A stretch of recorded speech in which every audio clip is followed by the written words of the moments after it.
बहुत समय पहले की बात है। मिथिला नामक राज्य में एक प्रतापी और धर्मपरायण राजा जनक राज करते थे। उनकी कोई संतान नहीं थी। एक दिन खेत में हल चलाते समय उन्हें धरती के गर्भ से एक सुंदर कन्या प्राप्त हुई।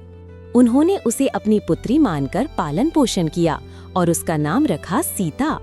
सीता बचपन से ही अत्यंत गुणवान, तेजस्वी और सुंदर थीं। जब वे विवाह योग्य हुई तो राजा जनक को उनकी चिंता सताने लगी। उन्होंने एक कठिन प्रतिज्ञा की, जो भी वीर पुरुष भगवान शिव के धनुष को उठाकर उस पर प्रत्यंचा चढ़ाएगा, मैं सीता का विवाह उसी से करूंगा। यह शिव धनुष कोई साधारण धनुष नहीं था। वह इतना भारी और शक्तिशाली था कि बड़े बड़े राजा भी उसे हिला नहीं सके।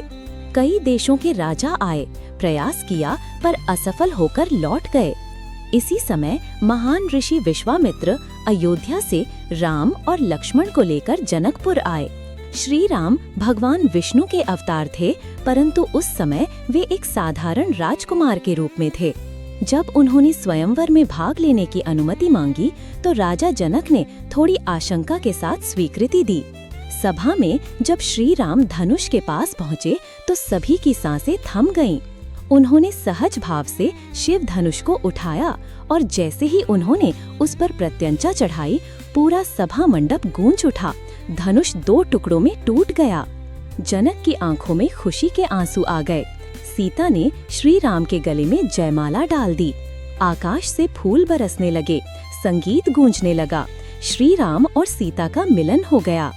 इसके बाद अयोध्या से राजा दशरथ भी आए और राम के साथ उनके तीनों भाइयों का भी विवाह हुआ। लक्ष्मण का विवाह हुआ उर्मिला से, जनक की दूसरी पुत्री। भरत का विवाह हुआ मांडवी से, जनक के भाई कुशध्वज की पुत्री। शत्रुघ्न का विवाह हुआ श्रुतकीर्ति से, मांडवी की बहन। चारों भाइयों का विवाह चारों बहनों से हुआ और जनकपुर में आनंद का उत्सव कई दिनों तक चलता रहा।